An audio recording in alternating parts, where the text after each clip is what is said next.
विद्यार्थियों, सुप्रभात। प्यारे बच्चों, जैसे कि आप जानते हो कि हमने 11th क्लास में चैप्टर नंबर 5 जिसका नाम है गलता लोहा, उस चैप्टर को रीड कर लिया है। आज हम इस चैप्टर के बेटे रीडिंग के बाद जैसे कि अभ्यास के प्रश्न उत्तर करते हैं, तो आज हम 11th क्लास में चैप्टर नंबर 5 जिसका नाम है गलता लोहा, इस चैप्टर के अभ्यास के प्रश्न उत्तर करेंगे। ध्यान से देखिए। Question number 1। क्वेश्चन नंबर 1 है, कहानी के उस प्रसंग का उल्लेख करें जिसमें किताबों की विद्या और घन चलाने की विद्या का जिक्र आया है। यानी कि बेटे एक ऐसा प्रसंग आया था चैप्टर में जिसमें एक बच्चा जो किताबों की विद्या को भी आगे मतलब पढ़ना चाह रहा, कंटिन्यू रखना चाह रहा है, और दूसरा साथ ही साथ उसको घन चलाने की विद्या भी सिखाई जा रही है। घन चलाने की विद्या यानी कि लोहार का काम भी उसको सिखाया जा रहा है। आंसर देखिए इसका। धनराम लोहार पिता का बालक था। धनराम क्या था बेटे? लोहार पिता का बालक यानी कि लोहार का बेटा था। उसके दिमाग में गणित नहीं बैठता था। वह कितनी भी कोशिश क्यों ना कर लेता, वह गणित नहीं समझ पा रहा था। उससे रिलेटेड जो लर्निंग का वर्क था वह नहीं कर पा रहा था। मास्टर त्रिलोक सिंह उसे 13 का पढ़ा पढ़ाते पढ़ाते थक जाते थे। 13 की टेबल बेटे याद करवाते करवाते मास्टर त्रिलोक सिंह थक जाते थे और पीटते थे। याद नहीं करता था तो पिटाई भी होती थी। धनराम के पिता गंगाराम उसे लोहार का काम सिखा रहे थे। देखो, एक साइड तो टेबल सिखाई जा रही थी यानी कि उसको स्कूली कार्य दिया जा रहा था, याद नहीं कर पा रहा था तो पिटाई होती थी। दूसरा बेटे धनराम के पिताजी जिनका नाम था गंगाराम, वह उसे क्या सिखा रहे थे? लोहार का काम सिखा रहे थे। वह उसको धोकनी फूंकना, हथौड़ा चलाना आदि सिखा रहे थे, और वह भी गलती करने पर छड़ी से पीटते थे। गलती हो जाती तो वह भी क्या करते थे? उसको छड़ी से पीटते थे। यानी कि घर पर उसके पिताजी उसको लोहार का काम सिखा रहे थे, स्कूल में उसको स्कूली विद्या सिखाई जा रही थी, लेकिन दोनों ही को वह नहीं कर पा रहा था। तो स्कूल में अध्यापक उसको पीटते और घर पर जब वह गलती करता तो उसके पिताजी उसको पीटते थे। इस प्रकार धनराम एक साथ दो विद्याएं सीख रहा था, एक पढ़ाई की विद्या और दूसरी लोहार के कर्म की विद्या। तो यह वो प्रसंग था जिसमें एक बच्चा स्कूली शिक्षा के साथ साथ बेटे घन चलाने की विद्या को भी सीख रहा था। नेक्स्ट क्वेश्चन देखिए। Question number 2 most important question है बेटे इस चैप्टर का। धनराम मोहन को अपना प्रतिद्वंद्वी क्यों नहीं समझता था? देखो, हमने चैप्टर में पढ़ा था कि जो मोहन था वह काफी कुशाग्र बुद्धि का बच्चा था, और कक्षा में जब कोई बच्चा सवाल नहीं सुना पाता था और मोहन उसको सुनाता तो मोहन उसको पनिशमेंट देता था। ऐसा मास्टर त्रिलोक सिंह ने नियम बना रखा था। तो धनराम भी कई बार पीटा था मोहन से। तो इसी पर ये क्वेश्चन है कि जो धनराम था मोहन से पीटने के बावजूद भी उसको अपना प्रतिद्वंद्वी क्यों नहीं मानता था? आंसर देखिए। धनराम स्वयं को नीची जाति का और मोहन को ऊंची जाति का समझता था। पहला रीजन ये था कि वह उसको अपना प्रतिद्वंद्वी क्यों नहीं मानता था, क्योंकि बेटे वह अपने आप को मानता था कि मैं नीच जाति का हूँ और मोहन ब्राह्मण का था ना, तो वह सोचता था कि मोहन तो ऊंची जाति का है। दूसरा, मोहन कक्षा में उससे अधिक होशियार था, इसलिए मास्टर त्रिलोक ने उसे कक्षा का मॉनिटर बना दिया था। दूसरा रीजन क्या बताया यहाँ पर कि उसे अपना प्रतिद्वंद्वी क्यों नहीं मानता था, क्योंकि मास्टर त्रिलोक सिंह ने बेटे मोहन को क्लास का मॉनिटर बना रखा था, क्योंकि वह बहुत अच्छा था पढ़ाई में। और जब मास्टर जी ये कहते कि वह एक दिन बड़ा होकर उनका और स्कूल का नाम रोशन करेगा, और जब मास्टर त्रिलोक सिंह ने ये भविष्यवाणी की कि एक बार ऐसा समय आएगा जब मोहन उनका और स्कूल का नाम रोशन करेगा, इन सब बातों के कारण धनराम मोहन के प्रतिस्पर्धा नहीं रखता था। तो ये 3 बातें आपको इसमें याद रखनी है। पहला पॉइंट भी बना सकते हो आप, वैसे भी इसको लर्न कर सकते हो। धनराम अपने आप को नीची जाति का, मोहन को ऊंची जाति का मानता था।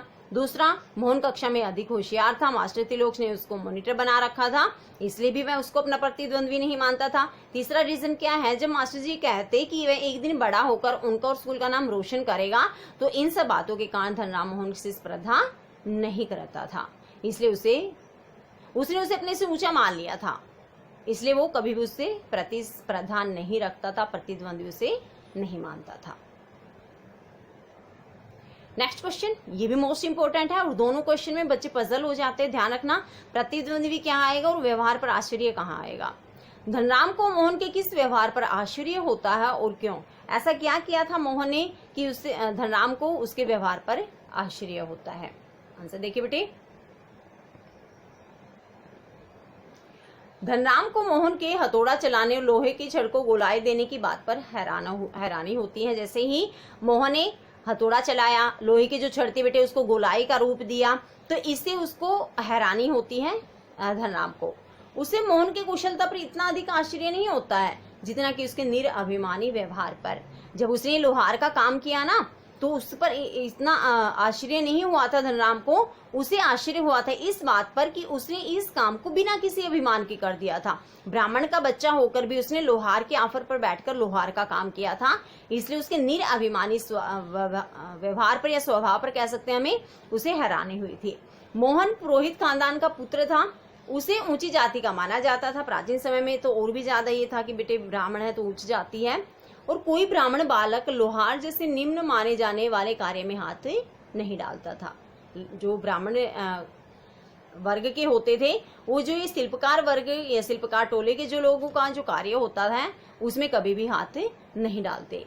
धनराम को इसी बात पर आश्चर्य हुआ कि मोहन ने अपनी जाति को भुलाकर यह काम कैसे स्वीकार कर लिया कि वह एक ब्राह्मण का बालक है, और ब्राह्मण का बालक होकर भी उसने एक लोहार के काम को कैसे किया। तो उसको हैरानी किस बात पर हुई, धनराम को हैरानी इस बात पर हुई थी कि एक ब्राह्मण का बेटा होकर भी उसने बिना किसी अभिमान के एक लोहार के काम को कैसे सुगढ़ रूप से अच्छे तरीके से उसने कर दिया था।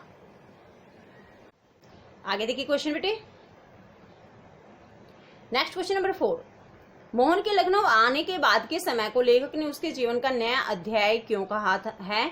मतलब ये हमने चैप्टर में भी पढ़ा है बेटे कि जैसे ही मोहन लखनऊ चला जाता है तो वह उसके जीवन का नया अध्याय माना जाता है, उसके जीवन में एक नया चैप्टर शुरू हो जाता है। लखनऊ आने के बाद मोहन के जीवन में बदलाव आ गया। यहाँ उसे अपने घर से दूर रहना था, पहला तो रीजन यही था, उसे अपने घर परिवार से दूर रहना था। गांव में रहने पर उसकी शिक्षा के दरवाजे बंद थे, क्योंकि अगर वो गांव में रहता तो वह अपनी शिक्षा को आगे कंटिन्यू नहीं कर पाता। यहाँ आकर भी रास्ते खुले, उसे पढ़ने का अवसर मिला। यहाँ लखनऊ में आकर उसके जो पढ़ाई के रास्ते थे बेटे वो खुल गए और उसे पढ़ाई का अवसर मिला। दूसरा, उसे नौकर की तरह रहने के लिए भी विवश होना पड़ा। चैप्टर में हमने पढ़ा था ना, जो उसकी चाची थी, उसकी भाभी थी, आस पड़ोस की औरतें थी, वो सब इससे बहुत सारे काम करवाती थी।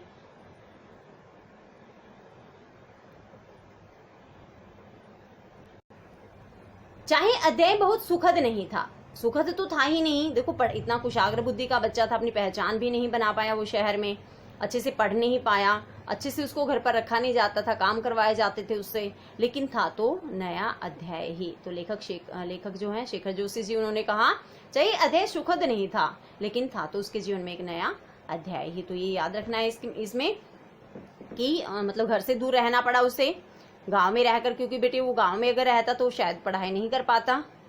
पढ़ने का मौका मिला, साथ में एक नौकर की तरह रहने को भी उसको विवश होना पड़ा, लाचार होना पड़ा।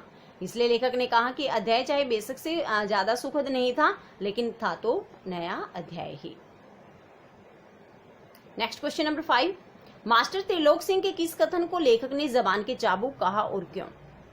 मोस्ट इंपोर्टेंट क्वेश्चन है बेटे। इसमें 3-4 क्वेश्चन, देखो 5 ही हैं क्वेश्चन, इसमें 4 क्वेश्चन ऐसे हैं जो मोस्ट इंपोर्टेंट है।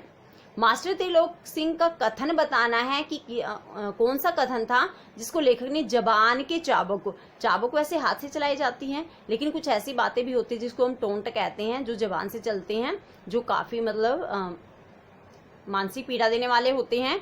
तो ऐसा क्या कहा था मास्टर त्रिलोक सिंह ने और क्यों कहा था। मास्टर त्रिलोक सिंह ने धनराम को यह शब्द कहे, तेरे दिमाग में तो लोहा भरा है रे, विद्या का ताप कहाँ लगेगा। इसमें इस शब्द एसिटी, ये जो सेंटेंस एसिटी से लर्न करना है आपको।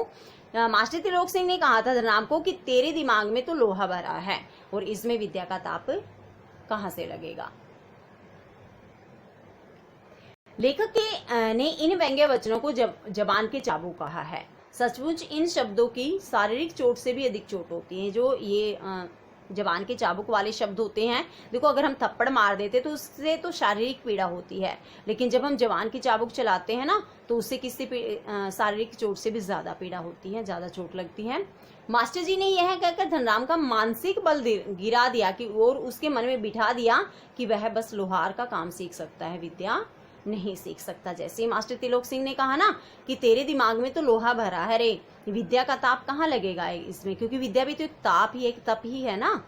तो ये जैसे ही सेंटेंस कहे तो इससे बेटे क्या हुआ था, जो धनराम था उसका जो मानसिक बल था वह गिर गया पूरी तरह से, कि जब टीचर ही मुझे ये कह रहे हैं कि तू नहीं पढ़ सकता, और उसके मन में ये बिठा दिया कि तू तो लोहार है और तू तो सिर्फ लोहे का ही काम कर सकता है, विद्या नहीं सीख सकता। तो ये थे बेटे जवान के चाबुक जो मास्टर त्रिलोक सिंह ने चलाए थे धनराम के प्रति। तो बेटे ये थे हमारे अभ्यास के क्वेश्चन आंसर, क्वेश्चन 5 ही थे इसमें। नेक्स्ट वीडियो में हम इस चैप्टर के इंटरनल क्वेश्चन करेंगे। तो आज का आपका होमवर्क क्या है? आज का आपका होमवर्क है कि आपको इन सभी क्वेश्चंस को अच्छे से नोटबुक में राइट करने हैं, फिर नोटबुक में, और साथ ही साथ इनको लर्न करना है।